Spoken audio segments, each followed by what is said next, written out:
कशाला आणलं इथं? कधी आलं हे पार्सल? आलं कधी?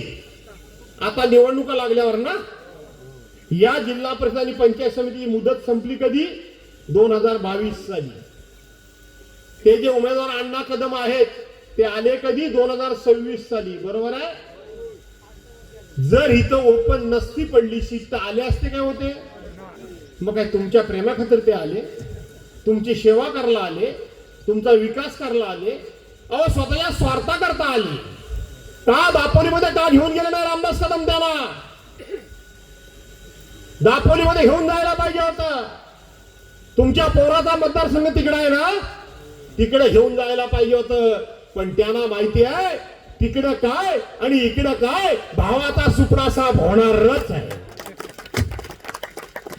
सुपडा साफ होणारच आहे. होणार आहे का नाही होणार आहे?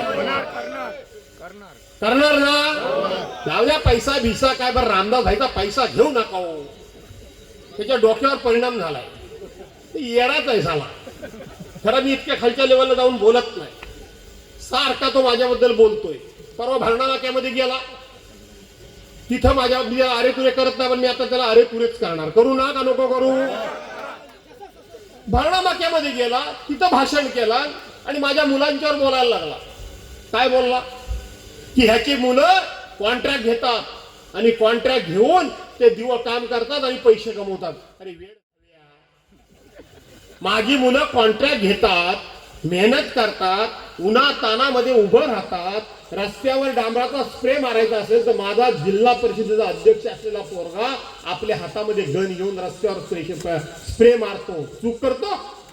मी तुझ्यासारखा आमदार झालो, मंत्री झालो, पण पावसाळ्यात एकदा शेतीचा नांगर धारा गेल्यानंतर मी नांगर धरतो. मी काय चूक करतो? मी चूक करतो काय? आमच्या संपूर्ण घराण्यामध्ये कुणी कॉन्ट्रॅक्ट घेतलं नाही. कशाला घेतील? साल्यानो हप्तेखोर तुम्ही. अरे हप्तेखोर तुम्ही. इकडची सभा मोठी आहे की तिकडची मोठी आहे मला माहित नाही.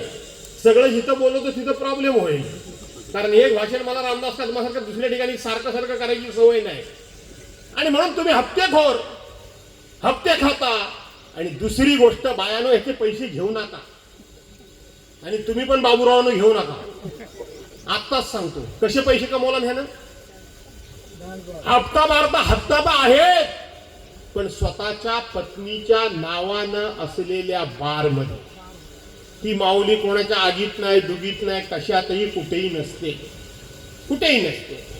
तिच्या नावानं जो बार आहे त्या बार मध्ये हा काय करत होता माहितीये का तुम्हाला? हा बाया नाचवत होता. बरोबर आहे. हा छमछम छमछम करत होता आणि तो छमछमचा पैसा आला की तो उडवायचा. लाज नाही वाटत तुला?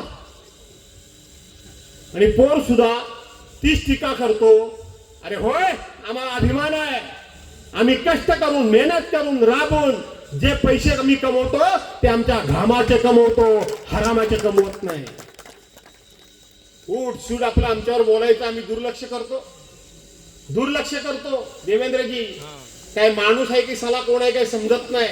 वास्तविक एवढ्या वेळा आमदार म्हणून निवडून गेला, इतके वर्ष आमदार राहिला, पक्षाचा नेता राहिला.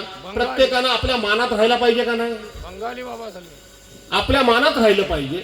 आपण दुसऱ्यावर काय बोललं नाही पाहिजे. कधी कधी मोठ्या माणसाने आपल्यावर कोण बोलला तरी आपण दुर्लक्ष केलं पाहिजे. आपण दुर्लक्ष केलं पाहिजे तर आपला मोठेपणा टिकून राहतो. पण ह्याला विकृतीच आहे मला वाटतं. ते केशवराव भोसले वारले, ते केशवराव तेव्हा वाटतील ते ह्याच्यावर बोलायचे की नाही बोलायचे? हा पण त्यांच्यावर बोलायचा, ते पण बोलायचे.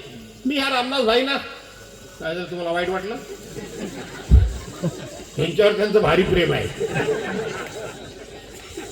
बिचारला लय त्रास दिला आणि म्हणून ते बोलायचे, रामदास भाई बोलायचे. नंतर आता माझे बरेचसे मित्र तिकडे गेले. बरोबर आहे. माझे मित्र संजयराव कदम काय बोलायचे ते तुम्हाला माहितीच आहे. शशिकांत चव्हाण त्यांना सोडून गेले होते, ते पण त्यांच्यावर काय बोलायचे ते पण तुम्हाला माहिती आहे. शंकर कांगणे कधी इकडे येतात, संध्याकाळी तिकडे जातात, सकाळी इकडे येतात, इकडे आली की काय बोलतात, संध्याकाळी तिकडे गेली की काय बोलतात, हे सर्वांना माहिती की नाही? तुम्हाला माहिती आहे की नाही? कोण या माणसावर बोललं नाही हो? अरे आपण एवढ्या पदावर गेलो, आपला मान हा आपण राखायचा असतो. मान हा बांधवानो भगिनीनो मागून मिळत नसतो, तो आपल्या वागण्यानं आपण मिळवायचा असतो. लक्षात ठेवा. हा कुठेही गेला की नुसता दुसऱ्याच्या नावानं शिव्या, दुसऱ्याच्या नावानं शिव्या. तू त्या ठिकाणी बाया नाचवतोस, छमछम दास, माहिती आहे का नाही? त्याचं नाव रामदास आहे, लायकीचं आहे.